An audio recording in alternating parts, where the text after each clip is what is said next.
So, what is going on, guys? We're going to be taking a look at Transformers Studio Series 8616 RC. And this is going to be a big comparison video because, as you know, just like a week ago, I reviewed this RC, which is the Earthrise / Kingdom RC. And I'm here to tell you, right here, right now, this is 10 times better than that one. Oh my god. This one here is just better by mount. Now, I know someone to say, the backpack, though. The backpack's bad. And as I mentioned with female figures, that's just a kind of issue they have. This isn't the worst one. Moon Racers is 10 times worse than this one, but, like, this one's not the worst you've ever seen. At least it's semi-compacted in, and it's not like the other ones where it's like, oh, it's just sticking out by a mile, or in the case of the other RC, it comes off because it's that bad. Not to mention, this one also transforms more than the Earthrise RC. Now, as far as the comparison of the two go, they're both pretty much same height. They're the exact same height, really. I mean, the backpack's not that egregious. This one is a bit longer, but it's not nearly as bad as you'd expect. It's actually nearly as thick as just this one minus the thing. Now, looking at them, one big difference is the color of pink. This is a lot more pale than this one. This one's more of a hot pink. This is more of a pale pink. And I do like the pale pink a little bit more. Also, the head sculpt, the face is pink and has lipstick, unlike this one where the face is white and has nothing. And I actually really do prefer this face over the other one because it's painted. It has color differential and it looks correct. Whenever they do G1 RC, it usually has a pink face. This one also comes with one accessory, that being a blaster pistol, which is also 10 times better than the other one. See, it has pegs on the side, and those pegs are on the side because, yes, she can put it on her hip. Thank God they have good weapons storage on this one. The other one just kind of stores around the back on the other one, but this one has hip storage, which is awesome. She also holds it really well, and it doesn't fall out of her hand like the other one will. Mine had a slight issue at the box, though, where her arm, like, popping off. This one here doesn't ratchet. This one here, though, you can't hear it, but you can feel it, and it is ratcheted. But the right arm isn't. I don't know why. I mean, as far as this figure goes, it's really nice. Now, there is another thing I'm going to say. This one's a bit more shiny. This one's a bit more matte in coloration. Also, this one's a bit more kind of angular, I guess you would say. This one's a bit more rounded off in, like, the chest area and that, but this one's a bit more angular. I guess this one's more squared off at the, like, upper torso, but the lower torso, this one's more squared off. It's weird. Nothing really different about it, but like I said, I think this one is the preferred figure of the two by a mile. But I only paid 20 bucks for the other one, and I paid 40 for this one, so there's that. And I don't regret paying 40 for this one. That is only worth 10. I shouldn't even pay 20 for it. But this one here is actually worth it. As far as articulation goes on this RC, really good. Ball joint in the head can look all the way up, down, side to side. Ball joint in the shoulder forward. The back's restricted due to the backpack.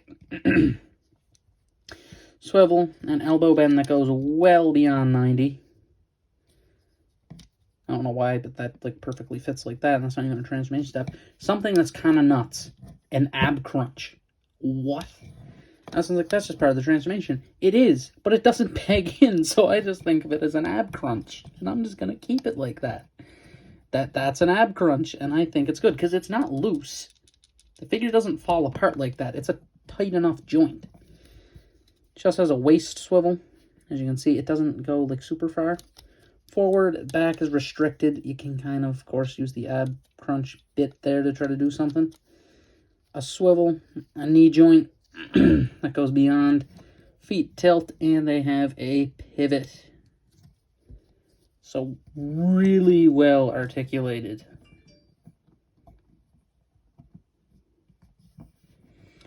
So, this is I mean, it's just 10 times better than the other one. It just is.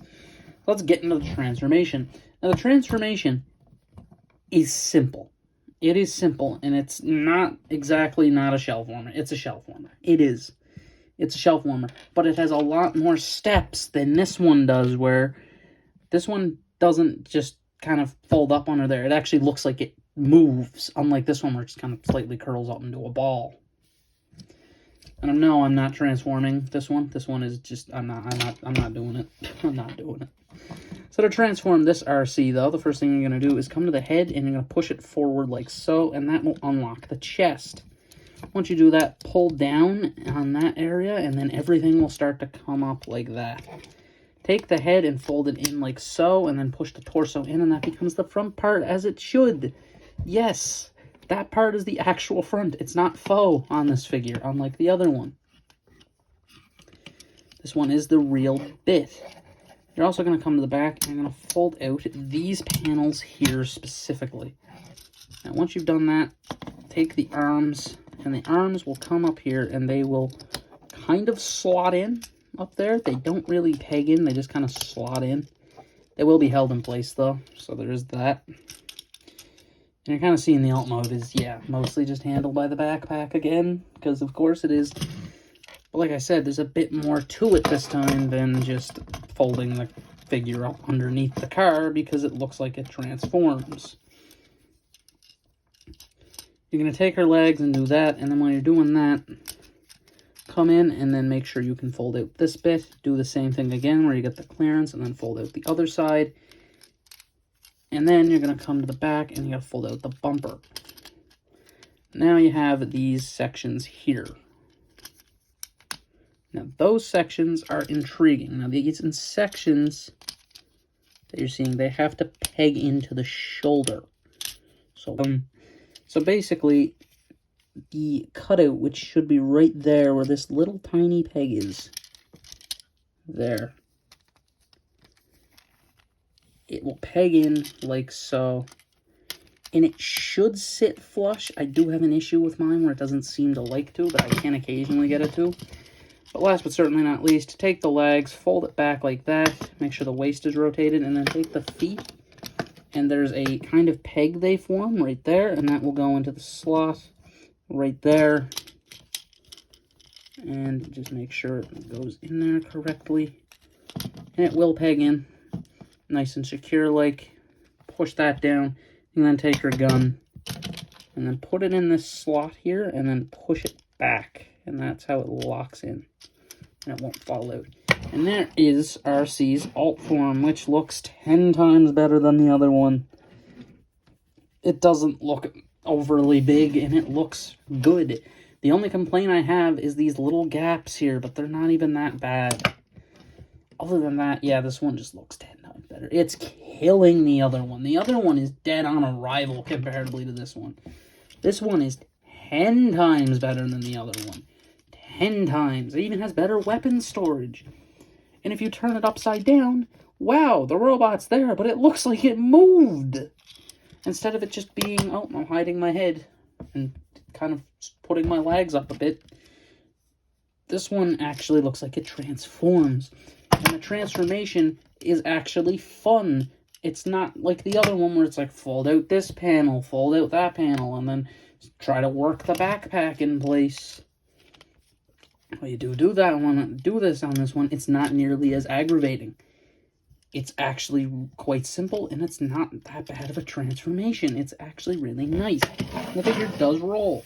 Not extremely well, mind you, but it does roll. I think it's due to one of the wheels is a bit too pinned in. Some of it, these two are clipped wheels, these two are pinned. I don't know why, but they are. And this one's like not nearly as loose as this one is. Other than that, though, I mean, this one just it's just good. It is 10 times better than the other one. So let's just get to my thoughts on it, which is very clear. This figure is amazing. And if you have Earthrise Arcee, get rid of it. Get this one. I'm telling you right now, this one is 10 times better than that one. I didn't want to buy this one. I was like, I have an Arcee. But after doing my review on that Arcee and knowing that this one was out in my area and I could purchase it, I said, you know what? I want an Arcee that I like, because I don't like the other one. The other one, to me, it doesn't feel right, and I hate that the face was unpainted. There was a lot of stuff about that other arcee that I just didn't like. And this one pretty much kills all of that. It has a better transformation. While it's still a panel-heavy transformation, it's not nearly as bad as the other one. Whereas the other one feels like it takes a millennium and a half to transform, because you have to line the legs up just perfectly. This one, everything goes into place exactly as it's supposed to. Nothing's not in place. This one has good articulation, not to mention it stands without an issue, even though it has a backpack. It's just a better figure overall. So, if I'm going to recommend an arcee, yeah, get this one. Get this one. Get this one, or if you can get the 2014 one, they're your two arcees. This one, in my opinion, also looks better than the Masterpiece, because the Masterpiece's chest is, like, way too low for some reason. Like, it's weirdly low. I mean, as far as figures go, this one is definitely the better of the two arcees. So that's been my review on Transformers Studio Series arcee. This has been Eilt, Elite, signing out.